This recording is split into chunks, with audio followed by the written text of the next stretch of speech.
Jak wygenerować poczucie braku? Jak wywołać poczucie straty? Jak wzbudzić empatię? Jak przywrócić pamięć o tych, którzy odeszli? Jak tą pamięć kultywować? Po co kultywować? Jak kultywować? Jak konfrontować? Tu się zaczęło. Jak tę pamięć kultywować? O pożytkach z wątpliwości notatki do filmu o boskich Żydach.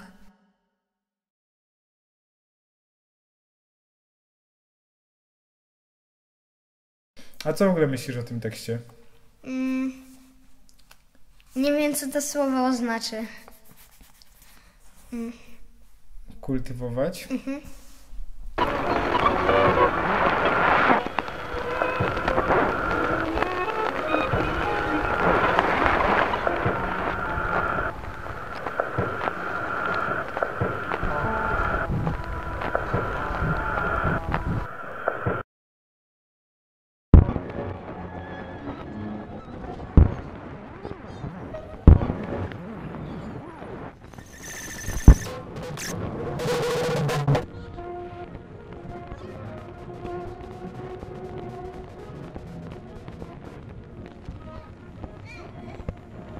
Strasznie, bo mamy różne wizje. Natomiast okazuje się, że w toku tutaj dyskusji, no nie każdego to przekonuje. Uważam, że skupianie się na samym obrazie to jest za mało. Poza tym pamiętaj, że film powinien być jakby uniwersalny i dla każdego grona odbiorców. Myślałam, że się teraz nad tym troszkę zastanowimy, w sensie i co, i to już jest dobrze, to jest już źle, to teraz już nie ma nic na ten temat do powiedzenia, ale nie wiem, według mnie to jest zbyt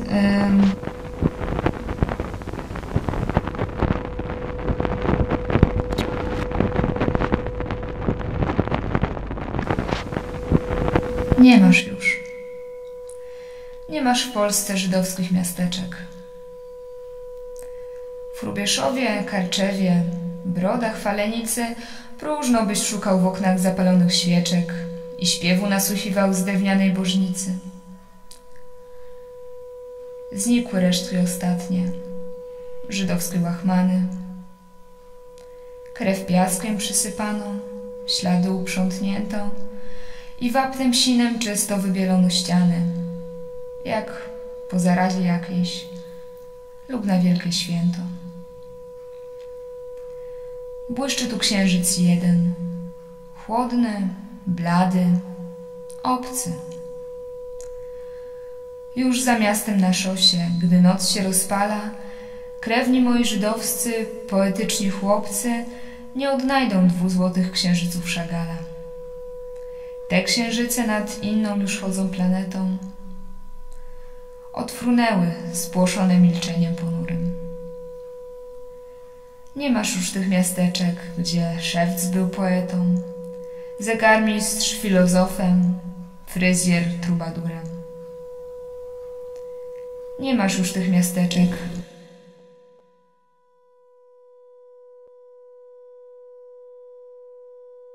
A myślisz, że generalnie taki wiersz może zainteresować twoich rówieśników? Generalnie powiem otwarcie, że nie. To, że dla Ciebie to są flaki z olejem, to jest, przepraszam, policzek dla mnie i myślę, że dla ludzi, którzy kiedyś mieli wpływ na Twoją edukację. Bo Cię to generalnie mało obchodzi. Co by do Ciebie trafiło? Sobie odpowiedz na to pytanie. Co do Ciebie by trafiło? Co jeszcze można powiedzieć na temat zagłady? Jakimi środkami można docierać do widza, do odbiorcy, żeby to trafiło i żeby wywołało określoną refleksję? Ja widzę w tym jakiś sens, o ile to się ma do czegoś przydać. To ma nas nauczyć, to ma nas uwrażliwić, żebyśmy głupot nie robili. No więc ja się pytam, jak ja mam się przebić z takim przekazem, który jest anachroniczny, prawda, który dotyka jakiejś przeszłości. Przecież dla ich generacji to zagłada to jest taka sama perspektywa czasowa jak starożytna Troja. Jak ja mam to zrobić?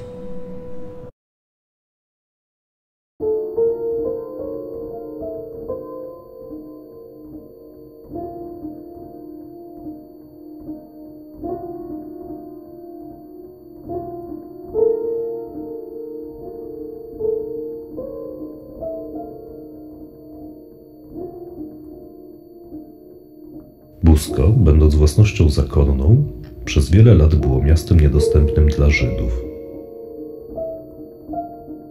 Mimo iż już w połowie XIX wieku kilkadziesiąt rodzin żydowskich mieszkało tutaj nielegalnie, napływ ludności żydowskiej do Buska nastąpił po 1862 roku.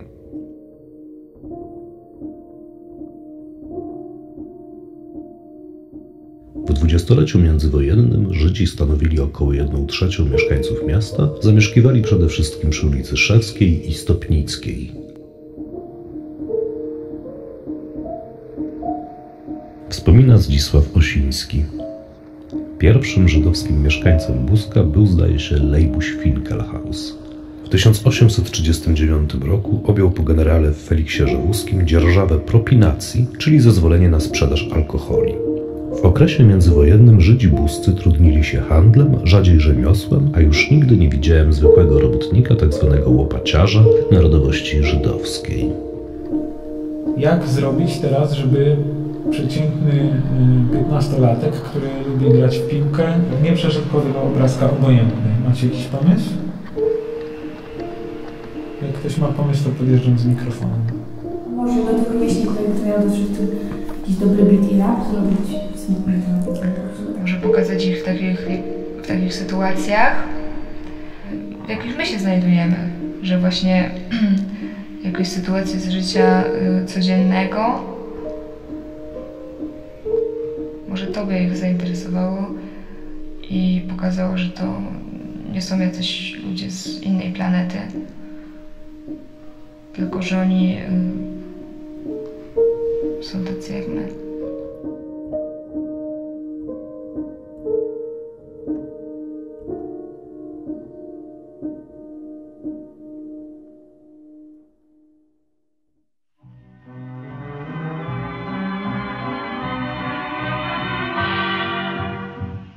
Nim pryśnie urok tych chwil, jak długo radość i miłość i szczęście jest w nas. Zatańczmy jeszcze ten raz, nim zblednie cudna ta noc, zanim rozdzielą nas setki mil, kilka chwil póki czas. Zatańczmy jeszcze ten raz. Spójrz, jak szybko mija czas, księżyc się skrył wśród chmur, już zgasł. Niech jutro będzie co chce, niech świat się wali i pali, dziś szczęście jest w nas. Zatańczmy jeszcze ten raz, zatańczmy jeszcze ten raz.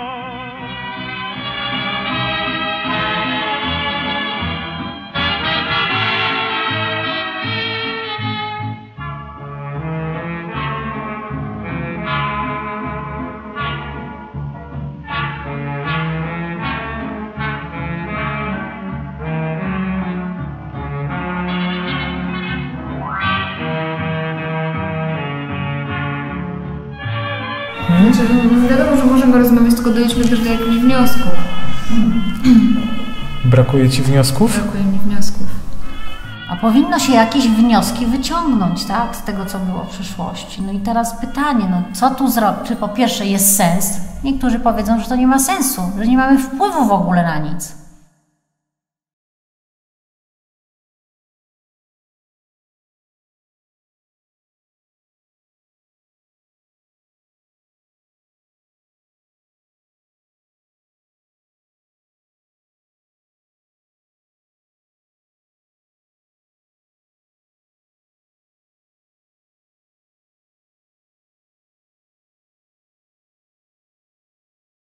Idę, tylko tyle co powiem. Ja naprawdę jestem taka konkretna i bym chciała się trzymać jakiegoś określonego scenariusza. Tak jak na przykład mieliśmy z Maxem, to mieliśmy scenariusz, wiemy co robimy, kręcimy scenę pierwszą, scenę drugą, scenę trzecią. A tak to ja też już nie wiem, jaki miszmasz z tego wszystkiego wyjdzie. Muszę lecieć. Po co to nagrywamy? No właśnie. Po co to nagrywamy? Nagrywamy to dlatego... Nie po co to nagrywamy. Dlaczego nagrywamy to akurat w taki chaotyczny sposób? Dzień dobry. A masz możliwość spotkać się po lekcjach? Czułe dni wonią wzów przepojone wiosną we krwi. Szumiał złoty nasz śpiew, dziś jesień lokale, co dziś zwiędłe liście z drzew. I bolesny sen mi się śni z nocy i dni miniony. Co nam zostało z tych lat miłości pierwszej? Przed wojną pewien młodzieniec narodowości żydowskiej zakochał się w młodej Polce mieszkającej w Busku. Przed ślubem przyjął chrzest, obierając sobie za imię Bronisław. Wkrótce doczekał się potomstwa. Pracował przy sortowaniu listów. W 1943 roku dostał wezwanie na Gestapo, skąd już nigdy nie wrócił.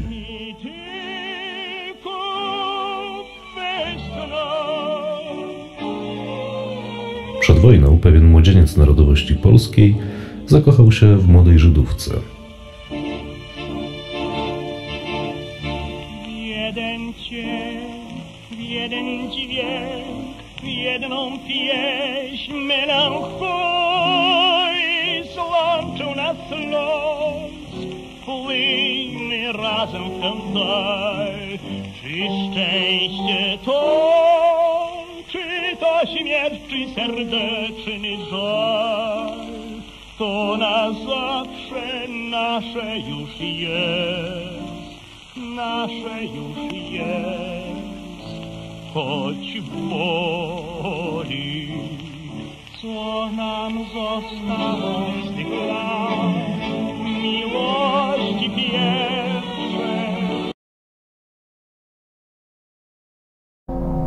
Jak zrobić teraz, żeby przeciętny 15-latek, który lubi grać w piłkę, nie przeżytkowywał obrazka obojętny? Macie jakiś pomysł?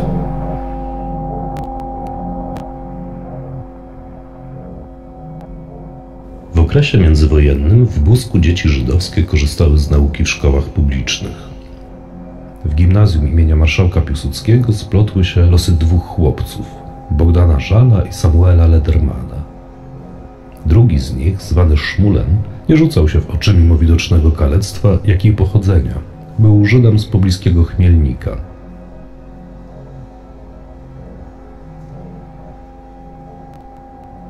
Obaj chłopcy szybko się zaprzyjaźnili, ale już wkrótce ich przyjaźń wystawiona została na ciężką próbę. Przyszła wojna, a z nią strach, przemoc, głód i getta dla Żydów. Dla Samuela i jego najbliższych oznaczało to rychłą wywózkę i pewną śmierć.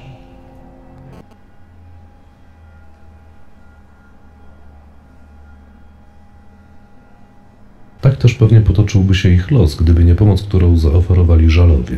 Z narażeniem życia przez 2 lata ukrywali 4-osobową rodzinę Ledermanów, jak i piękną Edzię Gutman, zakochaną w młodszym z braci Ledermanów Ezielu. Edzia Gutman, dobliwa pani Lederman, z zapamiętaniem grająca w tenisa w wieku grubo po 90, po latach powtarzała przez telefon: pamiętaj, Bogdan, moje dzieci to są twoje dzieci. Bez waszej pomocy wtedy nigdy by ich nie było.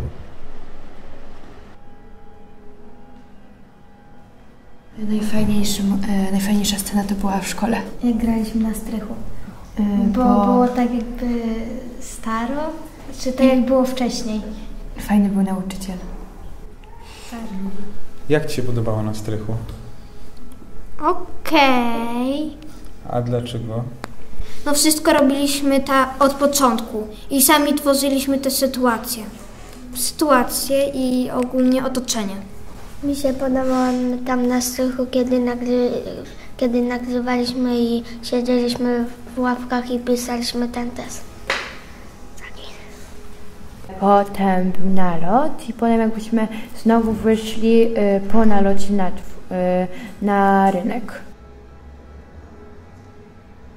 Jeżeli dla ucznia, któremu jest dobrze, tak, i ma tyle różnych dóbr wokół siebie, tragedią będzie to, że mu na przykład zostanie zabrany telefon na cały weekend, tak? To jest dla niego tragedia życiowa. Co to znaczy w obliczu sytuacji, kiedy ktoś ginie, albo tak jak pamiętacie taki obrazek z telewizji, odkopują chłopca z zasypanego domu, tak?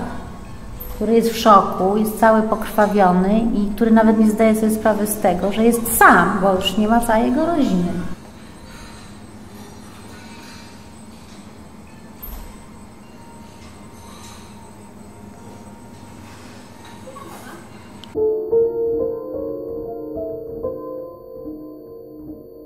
Napływ ludności żydowskiej do Buska nastąpił po 1862 roku. W dwudziestoleciu międzywojennym Żydzi stanowili około 1/3 mieszkańców miasta, zamieszkiwali przede wszystkim przy ulicy Kilińskiego i partyzantów.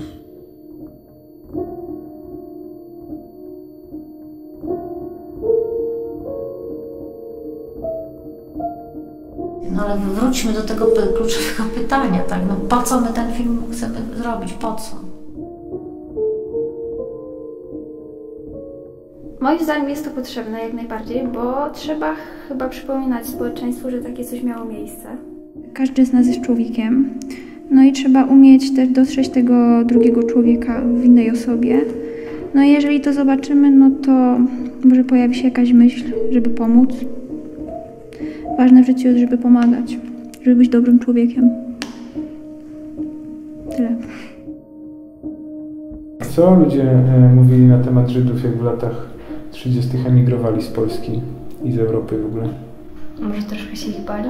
Amoralny familizm, tak? Najważniejsze to jest dla mnie to, co ja mam w swoich opłotkach, to jest moja rodzina, to jest najważniejsze. Co mi tam będzie jakaś ludzkość obchodzić i jacyś uchodźcy, czy jacyś Żydzi z przeszłości. Wspomina Zdzisław Osiński. Po wkroczeniu wojsk niemieckich po kilku miesiącach władze okupacyjne nakazały, by Żydzi chodzili do prac fizycznych. Ponadto zobowiązani byli nosić na prawym ramieniu białe opaski z 6-ramienną gwiazdą Dawida. Zagrałabyś w filmie o uchodźcach? Pewnie. Zagrałabyś muzułmankę? Zagrałabym. A ty nie? Nie zagrałabym w filmie o uchodźcach, ponieważ jako człowiek to żal mi tych ludzi i miałam okazję widzieć, jak przekraczaliśmy granicę bodajże do Macedonii, jak to wygląda tragicznie, takie obozy uchodźców na tej granicy, ale też wiem, że nie wszyscy są tam tak typowo potrzebujący. Moja ciocia w tym momencie wyjechała do Niemiec, tam do pracy i boi się wyjść na ulicę, bo policja niemiecka nie daje do mediów wszystkiego, co się tam dzieje. Chodzą grupy, które po prostu straszą i to jest tragedia dla Niemiec w tym momencie. I przecież, no... To jest... W związku z tym nie zagrałabyś w filmie o uchodźcach?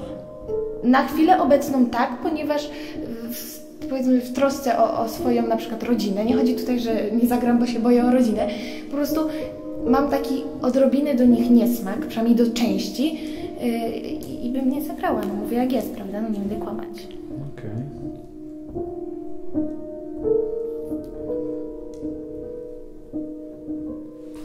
A ja bym zagrała. Bo sztuka to sztuka. Ale nie chodzi, już nawet nie myślę o tym, jaki mam stosunek do tych uchodźców, ale zagrałabym ze względu na to, że chciałabym wcielić się w taką postać. No i w sumie jakbym się zaczęła wcielać w rolę uchodźcy, że miałabym taką zagrać, no to może i to by wpłynęło jakoś na moją postawę, na sposób patrzenia na tych ludzi. Jacy byli ci Żydzi, których graliście w filmie? Czasami się cieszyli, a czasami płakali. Jacy jeszcze? A jacy jeszcze byli? Bali się. Bali się, jak były naloty. Bali się nauczycieli. To każdy się boi. No właśnie, czy oni się różnili czymś od przykład Polaków? Nie. A w czym są podobni? Ale to mówisz o... Mamy jedno podobieństwo. Jeżdżą rowerem, no. Jeżdżą skuterem, dobra. Jakie jeszcze podobieństwa? Każdy buduje sobie dom. Mogą uprawiać takie same sporty. Okej. Co jeszcze? Chodzą do sklepów. Każdy ma jednakowe prawa. I psie. Wszyscy mogą być milionerami. Hmm? Mają swoje ogrody. Mogą mieć Facebooka wszyscy. Jeżdżą pociągi. Jeżdżą do szkoły. Mają swoje zwierzęta. Że mają psie i miasta. Chodzą do szkoły. Mają wszyscy ubrania. Mają nogi. Jeżdżą pociągiem. Oni lubią pociągi, oni lubią jechać pociągiem, oni lubią pociągi, oni lubią towary. Co lubią ludzie? Bez względu na pochodzenie. Lubią jeździć samolotem. Lubią jeździć samolotem.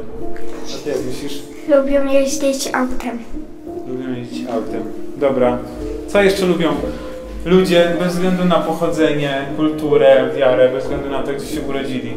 Na przykład lubią spróbować różnych dań z jakiegoś kraju. Okej. Lubią sadzić kwiatki. Ciesać się. Co czują ludzie bez względu na pochodzenie? Czują radość, Smutek. ból, Cierpienie. miłość, Szczęście. Głód.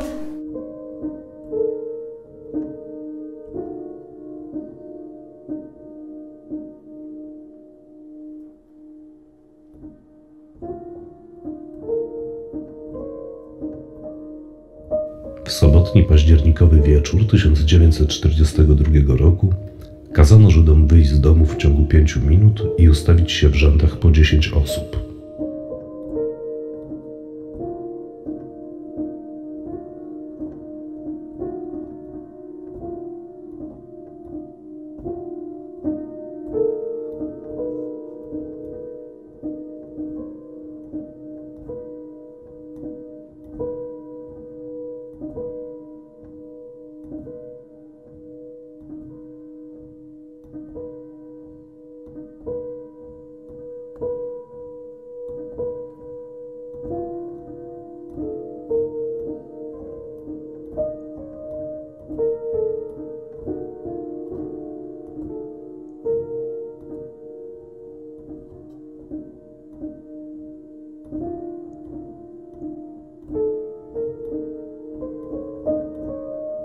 W ciągu jednej nocy 1/3 ludności Buska nagle zniknęła.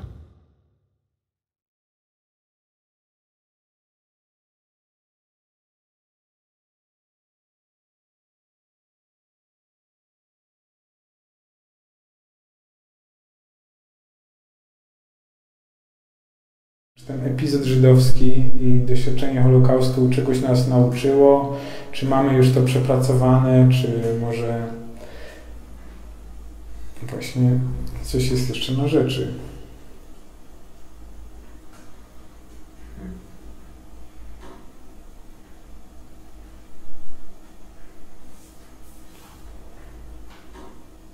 A co myślicie o uchodźcach aktualnie? No aktualnie to pewnie nie myślimy o nich żadne pozytywne rzeczy. No robią zło. Dali im dachy nad głową, a oni potrafią wykorzystywać kobiety, mordować i różne... A jaki procent tych ludzi morduje kobiety i wykorzystuje? O, nie wiem aż tak. Co ludzie mówili na temat Żydów, jak w latach 30. emigrowali z Polski i z Europy w ogóle? Może troszkę się ich bali? Czyli co, sytuacja się powtarza?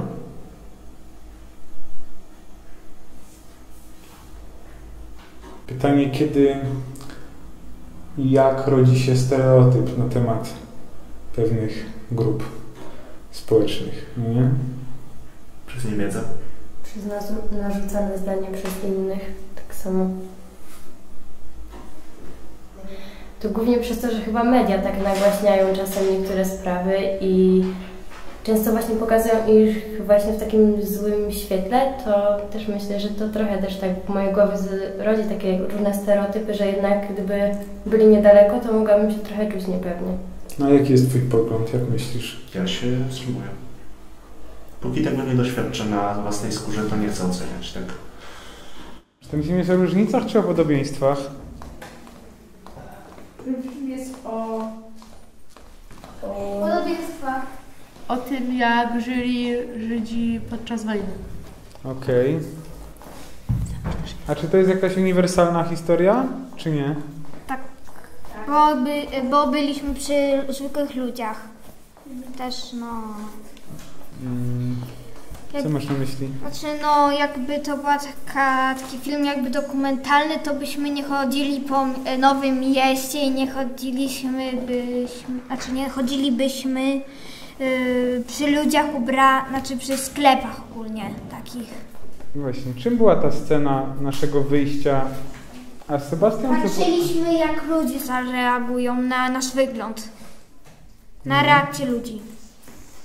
No. A jak myślicie, po co to sprawdzaliśmy? Jak ludzie zareagują na to. Czy ludzie będą tolerancyjni? Kręcimy film na temat buskich Żydów. A to jest antyżydowskie, czy to jest prożydowskie? A musi być anty albo pro? Dokumentalny po prostu. O, dokumentalny, tak zawsze można udokumentować, że jest albo pro, albo anty. Mało obiektywna, tak. A to ciekawe jest, myślicie, dla innych ludzi? Zobaczyć coś Trochę takiego? ciekawie, jak tysiące ludzi przebranych tańczy wokół fontanny. Kilkanaście lub Że- kilkadziesiąt. Niech pan skopiuje nas, jeszcze raz, tak. Taki rządek albo wyskakują ludzie. Taki rządek Mateuszu. A docierają do Was jakieś informacje na temat polskich obywateli mieszkających w różnych tam zakątkach świata?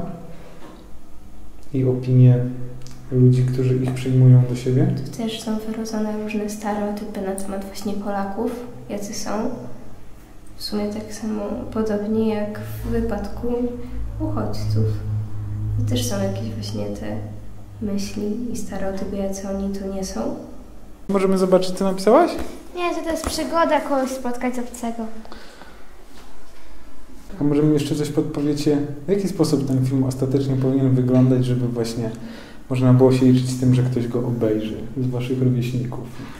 Znaczy, ja wiem, co na pewno zniechęcałoby naszych rówieśników. Zniechęcałoby, jeżeli pokazywalibyśmy im, jak mają myśleć.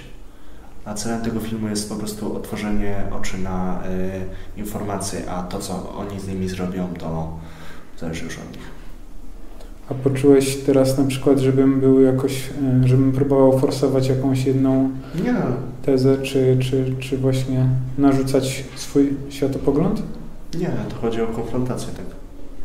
A wy, dziewczyny, czułyście tak, że... czy byłem nachalny w jakiś sposób? Nie. Nie chciałbym komuś mówić wprost, jak ma się zachowywać oczywiście, ale czasami jakby nawet nieświadomie możemy do tego doprowadzić, nie?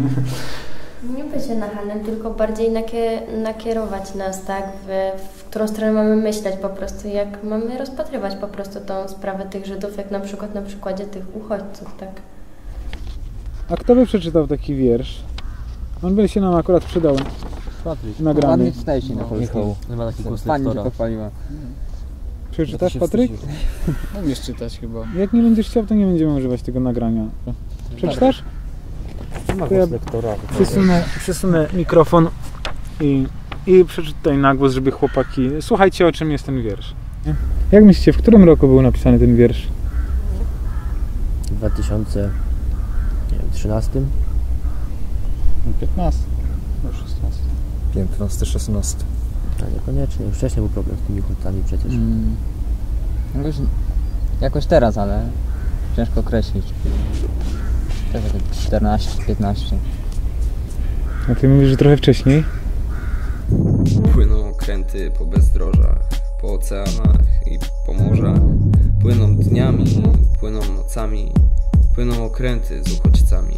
Jadą i jadą tu i tam, pukają do portów i do bram, a świat się zamknął, zaryglował, więc płyną w nieskończony rejs. Bo gdzie pojadą? Wszędzie słowa, wyryte na bramach, nie ma miejsc. Płyną okręty, poprzez lazury, poprzez odmęty. Okręt jest trumną, nie okrętem. Lazur jest czarnym atramentem. Starczyłoby tego atramentu, aby napisać miliard listów, by odpowiedzi dać nie mniej. Miliard listów bez sentymentów, 2 słowa tylko.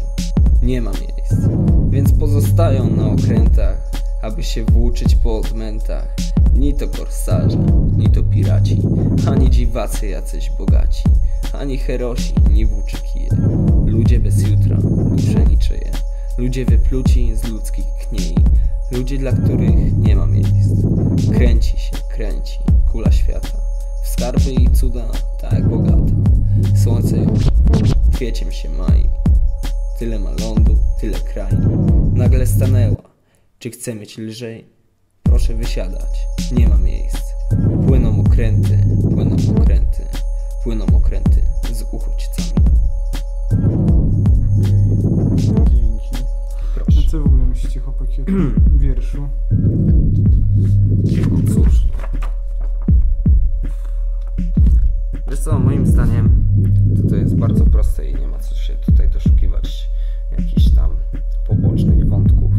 To jest po prostu o ludziach, którzy nie mogą znaleźć dla siebie miejsca, bo tego miejsca dla nich nie ma. Włóczą się po świecie. Jest wiele takich ludzi, którzy włóczą się po świecie i nawet w tłumie są samotni. To tyle. A ty, Bartek? No, dość taki smutny wiersz. No, prosty. Tak jak to Patryk powiedział, że nie ma tutaj jakichś wątków pobocznych. No, ale wydaje mi się, że jest dobry. Może pasować. Nie wiem. Nie mogę. Nie wiem, co mi się dzieje, kurwa. Ja po prostu abstrakcja sytuacji mnie, tak, wiesz. Nie, bo jest, słuchaj, piątkowy wieczór, godzina, która jest i kurde, tak sobie, nie wiem, ja urzeczywistniłem sobie teraz sytuację, to